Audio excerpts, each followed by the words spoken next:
Esto es Siga Siga en plataforma de pensamiento latinoamericano. Estoy acompañada por Facundo Peralta y Gustavo Gamboa, mis compañeros de streaming. Buenas tardes, ¿Cómo están? Cecilia. Muy bien. Bueno, hoy vamos a conversar con Diego Stulwark, que ya está conectado con nosotros. Hola Diego, gracias por estar acá.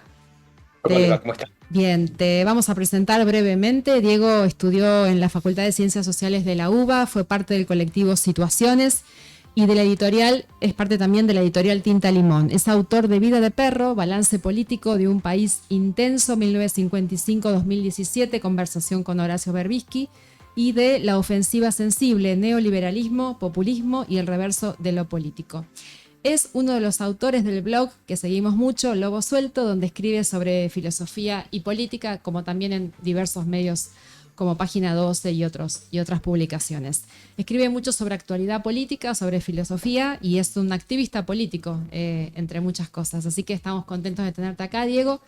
Y sabemos que estás analizando y pensando también sobre la situación política de Rosario, la situación que estamos viviendo de violencia, y queríamos empezar esta charla por ahí. ¿Cómo ves vos esta situación de la ciudad de Rosario? Bueno, gracias por la invitación, gracias por la presentación. Yo no soy especialista en lo que está ocurriendo en Rosario y mucho menos sobre cuestiones, digamos, de discursos sobre el crimen, narcotráfico, etcétera, pero sí que como todo el mundo, ¿no? Estoy preocupado hace muchos años, no de ahora, por lo que pasa en Rosario, porque según cuentan amigos y compañeros, amigas y compañeras de Rosario o que conocen bien Rosario, lo que está ocurriendo ahí concentra problemas que no son solo de Rosario. Es decir, que no es un problema solamente para los vecinos de la ciudad. Y entonces poder pensar lo que ocurre en Rosario, que es algo que ineludiblemente hay que hacerlo con las personas que están ahí, porque son las que tienen la información más vivencial, más precisa, y también los que pueden dar cuenta de cuántos de los discursos que se hacen sobre lo que ocurre en Rosario se verifican después en la práctica, ¿no? Me parece absolutamente fundamental para pensar muchos de los problemas del país. En ese sentido, incluso yo creo que se podría decir, ¿no?, que Rosario es una especie de espejo deformado del futuro del país. Es decir, están ahí desatados todos los problemas que, si no se los tratan de cierta manera, nos esperan en la proximidad a nosotros. Problemas que tienen que ver desde la hidrovía hasta la falta de control sobre cómo las grandes economías privadas manejan los intercambios mercantiles sin que existan regulaciones ni inspecciones, hasta cómo se delega, digamos, el empresariado. Digamos, se podría decir que en Rosario algo así como un libre mercado efectivo, se realiza el paraíso de Milei sobradamente, porque no hay quien se haga cargo de regular lo que ocurre con la violencia, lo que ocurre con las economías informales, lo que ocurre con las informalidades de la economía formal. Entonces ahí vemos cómo hay una serie de flujos económicos, ¿no?, que tienen que ver con el puerto, que tienen que ver también con negocios inmobiliarios, que tienen que ver con la exportación de granos, que tienen que ver con las drogas, y cómo ese flujo realmente liberado, digamos, de mercancías no está puesto en función, no está considerado en función, no está gobernado en función de un desarrollo de la ciudad, sino de un crecimiento brutal de las desigualdades y las violencias. Todos esos temas son temas fundamentales. Y ahora se agrega un tema nacional, que es que en torno a Rosario se empezó a discutir la posibilidad de que se transforme, se regule, se reforme en leyes importantísimas como la de seguridad interior, ¿no?, que responden, como todos sabemos, a una reacción de la sociedad a la salida de la dictadura y a la interpretación que el Parlamento le dio a esa posición de la ciudadanía respecto de que las Fuerzas Armadas, luego de nuestra historia, de los golpes de Estado, de la acción del terrorismo de Estado, no tengan una intervención sobre la vida social de los argentinos, ¿no? Es decir, que no puedan hacer inteligencia interior, que no puedan combatir con las armas al interior del país. Esas son las cosas que ahora se quieren reformar, y como todos sabemos, reformar eso no es algo que requiera la ciudad de Rosario, es algo que requieren, en principio, el oficialismo, el no oficialismo, un sector importante de la derecha argentina, y probablemente también es un requerimiento que tenga proveniencia fuera del país, ¿no? En intereses más complejos sobre cómo se desarrolla la guerra, sobre cómo la influencia norteamericana sobre la Argentina, digamos, ocurre en este momento. Así que son todos problemas, digamos, que no son estrictamente de rosarinos. Aunque si fuera solamente de rosarinos también me interesaría, pero quiero decir, son problemas que inmediatamente nos afectan, nos conciernen y son enigmas fundamentales del presente para nosotros. Sí, Diego. Mira, nosotros estamos muy preocupados acá en Santa Fe por el tema de la inserción de las Fuerzas Armadas en los proyectos que están vinculando la derecha y el gobierno para llevar al Congreso. Claro. Y también lo atamos a la llegada de los marines, las tropas de Estados Unidos, que ya están en Paraguay y se van a instalar en Argentina, en el río Paraná. O sea, es una cuña muy importante del imperialismo controlando no solo ese tráfico de drogas, sino todas las riquezas, como los granos que vos planteaste, que la mayoría va en negro, ¿no? Bueno, todo ese negocio. Y hasta ahora, lo que vimos de las Fuerzas Armadas, el ejército, sobre todo en Rosario, son 2 helicópteros que andan dando vuelta toda la noche. Parece una cortina de humo, ¿no? Parece una cortina de humo, pero estamos muy preocupados que el Congreso sí le dé un aval este año para que las Fuerzas Armadas vuelvan a implementar sus políticas en el territorio. Me parece que es una batalla que está planteada en términos de un presente estricto, ¿no? Porque, como decís vos, por un lado hay una dimensión geopolítica, ¿no? Y de esa dimensión geopolítica hay una variable fundamental que es la deuda externa, ¿no? O sea, hay un dispositivo de la dependencia que está muy, muy afinado, digamos, ¿no? Y que este gobierno además no hace sino profundizar, así como ya lo había profundizado mucho el anterior gobierno de Macri, y como el gobierno de Alberto Fernández fue absolutamente incapaz de hacer otra cosa que convalidarlo. Entonces, la verdad es que hay una dimensión geopolítica muy preocupante. Digamos que tiene un aspecto militar, que es el que vos nombrabas, que tiene un aspecto financiero, que es el de la deuda, y seguramente tiene otros.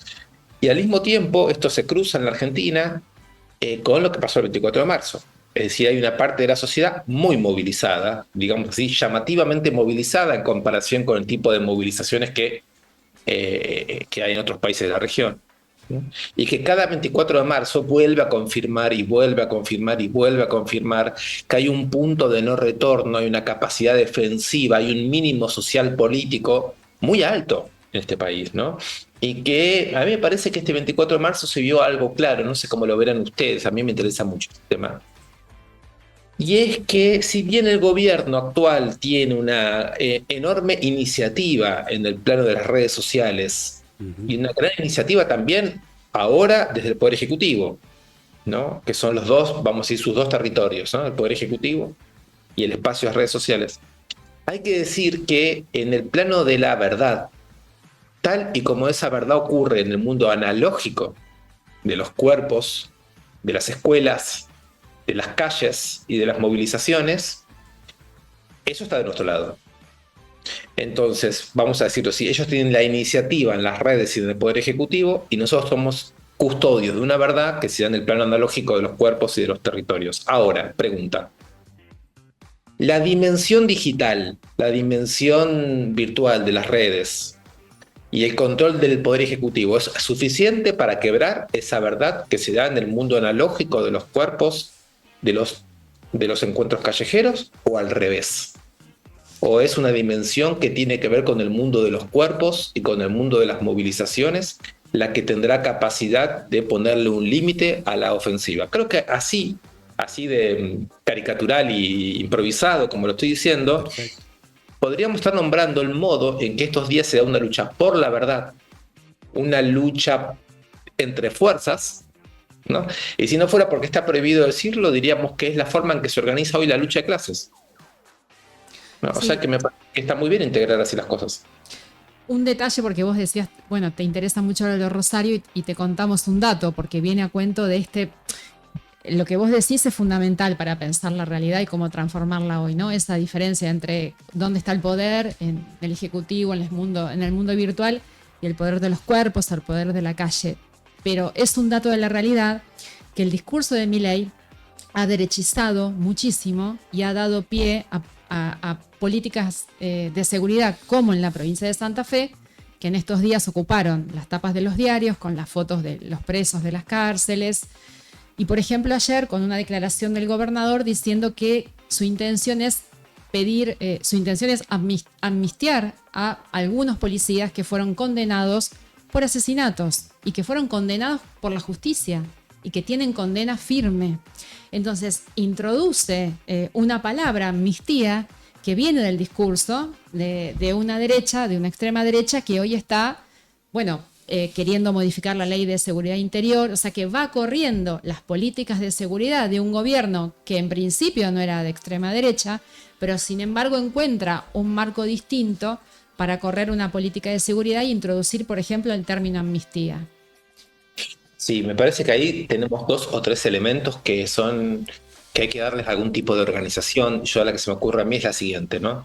En primer lugar, yo aclararía que a mí me parece que lo que se llama hoy derechización, no sé si entraría en una discusión sobre si es un término adecuado o no, pero por lo menos diría lo siguiente. No creo que se la pueda atribuir de una manera total a Milei. No. Es decir, como si dijésemos, de alguna manera, había unas condiciones de posibilidad para que un discurso como el de Milei exista en este momento. Y podríamos suponer que muchas de las cosas que hoy llamamos derechización, formas de individualismo, de desesperación social, elaboración individualista de las cosas, una gran demanda de seguridad, son previos a Milei, digamos así, ¿no? Y sobre todo, no solo que son previos, sino que no fue Milei la causa de eso. Decir esto es darle la razón a Milei en algo, que estos 40 años de democracia son mucho más problemáticos y más complejos de los que solemos admitir cuando estamos peleándonos con Milei, ¿no? Como él ataca todo y con eso ataca cosas importantes, nosotros defendemos la democracia, los 40 años de democracia.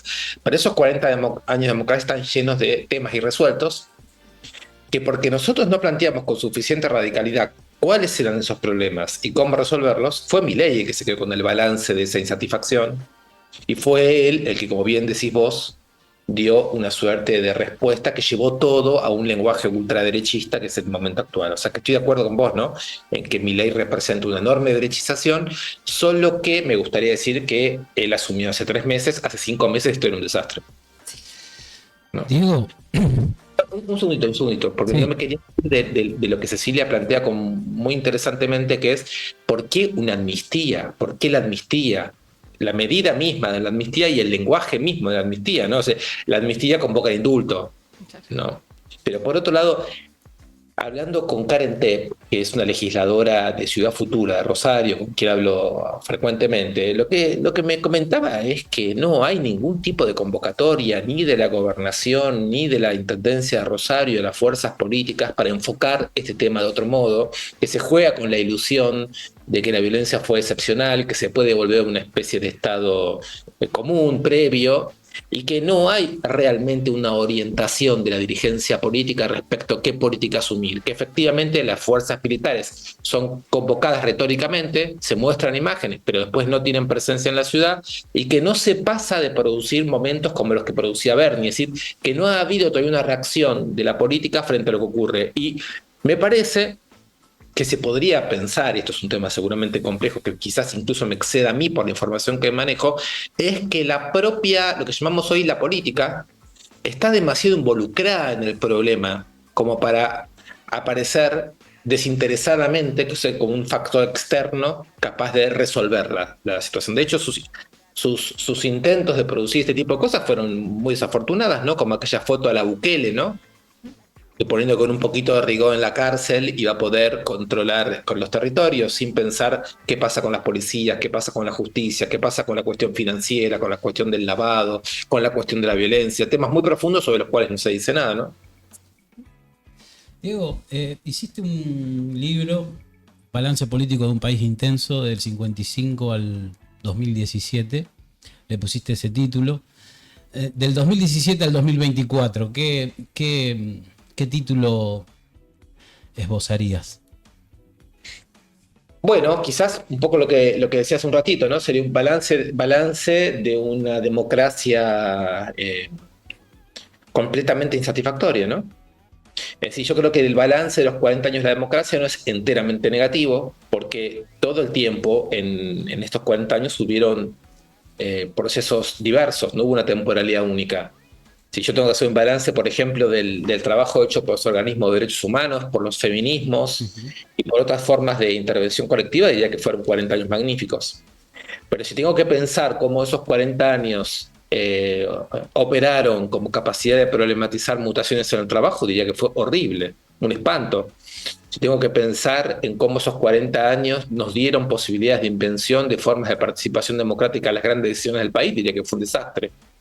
Si tengo que pensar, por ejemplo, en la cuestión monetaria de la deuda, diría que fue realmente un desastre. El tema de la pobreza, un desastre. Entonces, lo que me parece a mí es que estos balances que hacemos ahora, nosotros, como si fueran balances individuales, que podemos poner en discusión y estar o no de acuerdo, el pueblo argentino ya lo hizo, votando a Milei, votando con el 50 y pico % de los votos a Milei, sacándose de encima a las dos grandes coaliciones que gobernaban.